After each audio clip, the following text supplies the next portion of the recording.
Viaje al Oeste es una producción de Radio Internacional de China, original de Wu Chang-un, versión para la radio de Abel Rosales. El rey de los monos recibe el apoyo de Maitreya para dominar al monstruo del falso templo del trueno. El plan es que Sun Wukong logre entrar en el estómago de la bestia.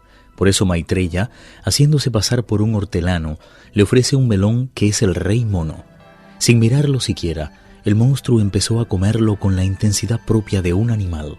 El peregrino se coló por su garganta y empezó a doblarle las costillas. No contento con eso, le dobló el estómago, tiró de sus intestinos e hizo con ellos toda clase de diabluras. El dolor era tan intenso que el monstruo no dejaba de apretar los dientes ni de hacer cosas extrañas con la boca mientras las lágrimas fluían copiosas de sus ojos. Se dejó caer al suelo, revolcándose por la tierra con tal desesperación que el huerto de melones quedó reducido enseguida a pura pulpa. Maitreya, recobrando la forma que le era habitual, dijo: «¡Maldito monstruo! ¿Te acuerdas de mí?» La bestia levantó la cabeza y al ver de quién se trataba, corrió hacia él y se hincó de rodillas con las manos firmemente apretadas contra el estómago. Maitreya estiró el brazo y le quitó la bolsa de la fertilidad y el martillito para golpear las tablillas. En cuanto los tuvo en su poder, dijo levantando la voz: «Deja de atormentarle, Sun Wukong». El peregrino estaba tan furioso que no prestó oídos a sus palabras y continuó lanzando puñetazos y arañando, como si fuera una bestia, las entrañas de su víctima. El dolor era tan insoportable que el monstruo se dejó caer al suelo. «Ya es suficiente, Wukong. Déjale en paz de una vez». Solo entonces el peregrino dijo a regañadientes: «Abre la boca y déjame salir». Aunque el sufrimiento era tan intenso que por poco pierde el juicio, el monstruo aún conservaba sano el corazón e hizo lo que se le ordenaba. El peregrino abandonó sin ninguna dificultad el vientre de la bestia y recobró la forma que le era habitual. Enseguida trató de acabar con el monstruo, pero Maitreya le había enrollado ya en el saco de la fertilidad y se lo había colgado a la cintura. Tomó el martillito y le preguntó en tono severo por los símbolos que Sun Wukong había destruido. Maitreya dijo al rey mono: «Creo que voy a ir contigo por el otro». Al ver el tremendo poder de su dharma, el peregrino no se atrevió a demorar por más tiempo la vuelta al monasterio, donde encontraron las puertas firmemente cerradas. Maitreya volvió hacia ellas el martillito y se abrieron por sí solas. En el interior reinaba el más absoluto de los desórdenes. Los diablillos habían tenido ya noticia de la derrota infligida a su señor y estaban preparando apresuradamente sus cosas para escapar. Sin poder contenerse, el peregrino se lanzó contra ellos y en un abrir y cerrar de ojos acabó con más de 700. A medida que iban muriendo, iban manifestando la forma que les era habitual. La mayoría habían sido espíritus de árboles, bestias y aves. Maitreya, por su parte, reunió todos los trozos de oro y lanzando sobre ellos su aliento sagrado, volvió a unirlos con tal perfección que no se notaba ninguna diferencia entre ellos y los símbolos originales. En cuanto hubo concluido su misión, se despidió del peregrino y regresó en una nube al reino de la felicidad suprema. El gran sabio corrió entonces a desatar al monje Tang, a Pachie y al bonzo Sha, que permanecían suspendidos de una viga. Después de llevar tantos días sin probar bocado, el idiota tenía un hambre tan feroz que no se preocupó de dar las gracias al peregrino por lo que acababa de hacer. Como un loco corrió hacia la cocina en busca de algo que llevarse a la boca. La suerte le acompañó, porque cuando el peregrino le lanzó su último reto, el monstruo se disponía a celebrar un opíparo banquete. El idiota se abalanzó sobre el arroz y de un bocado acabó con más de la mitad de una cazuela. Solo entonces se acordó del maestro y regresó a su lado con 3 cuencos llenos hasta arriba. Liberaron a todos los prisioneros, que regresaron gozosos al salón principal. Tripitaka se había puesto su espléndida túnica de los bordados y se fue inclinando respetuosamente ante cada uno de ellos en prueba de agradecimiento y sumisión. Los últimos en remontar el vuelo fueron las 28 constelaciones que regresaron a sus moradas celestes, lo mismo que los guardianes y los protectores de los monasterios. Los peregrinos permanecieron medio día descansando en aquel lugar.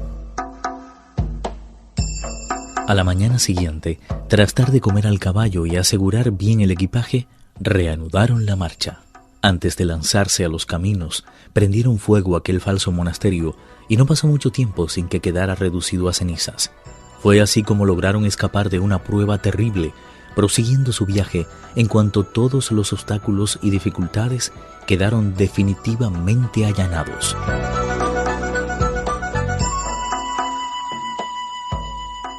Tras aproximadamente un mes de marcha, la primavera tocó a su fin. Todos los árboles habían florecido, pero las tormentas eran cada vez más frecuentes y los repentinos chaparrones dificultaban el avance de los caminantes.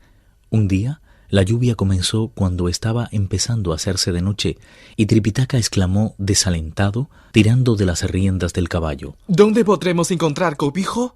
Cada vez resulta más penoso avanzar. El rey de los monos dijo con calma. ¿A qué vienen esos temores? Aunque no haya por aquí ninguna aldea, puedo asegurarle que no pasaremos la noche a la intemperie. Somos demasiado inteligentes para eso. Pachie, por ejemplo, puede arrancar unos manojos de hierba, mientras Eponsosá derriba unos cuantos pinos, y yo me encargo de hacer con ellos una choza. Aunque no lo crea, soy tan buen carpintero que podría quedarse a vivir en ella un año por menos. El cerdo Pachie intervino. ¿Cómo puedes decir eso? Este lugar no es muy apropiado para vivir.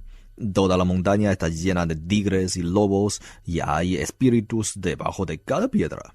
¿Cómo vamos a pasar la noche aquí si hasta de día resulta difícil transitar por estos parajes? Mientras hablaban, apareció ante ellos una pequeña aldea y el peregrino añadió. ¿No habrábamos de pernoctar? Y aquí el lugar en el que vamos a hacerlo, en esa casa debajo de aquellos árboles. El maestro espoleó al caballo y se llegó hasta la entrada. Las puertas estaban cerradas. Como eran de madera, Tripitaka las golpeó con el puño. No tardó en aparecer un anciano con un bastón en las manos, sandalias de esparto en los pies, un paño negro alrededor de la cabeza y una túnica totalmente blanca cubriéndole el cuerpo. Luego de las presentaciones, el anciano contó. Lo que sí puedo asegurarles es que jamás lograrás llegar allí. La distancia que nos separa es enorme y las dificultades a las que tendrás que hacer frente demasiadas para un solo hombre. Eso sin contar con que atravesar esta comarca te va a resultar penoso en extremo. ¿Qué quiere decir con eso? Aproximadamente a 80 kilómetros al oeste de este pueblo existe un desfiladero llamado Pulpa de Morera, dentro de la montaña de los 7 extremos. Tiene más de 1500 kilómetros de longitud y está totalmente llena de moras. Como esta región está prácticamente deshabitada y los viajeros que la cruzan son muy pocos, las moras maduran y caen al suelo, donde terminan pudriéndose. A causa de las escarchas invernales y del calor del invierno, los restos de las moras forman una masa tan pútrida que las gentes de por aquí llaman a ese punto el desfiladero resbaladizo. Cuando se levanta el viento del oeste, no hay quien aguante el hedor. Afortunadamente, estamos a finales de la primavera y en esa época del año los vientos suelen ser del sudeste. De lo contrario, estaríamos todos con las narices tapadas.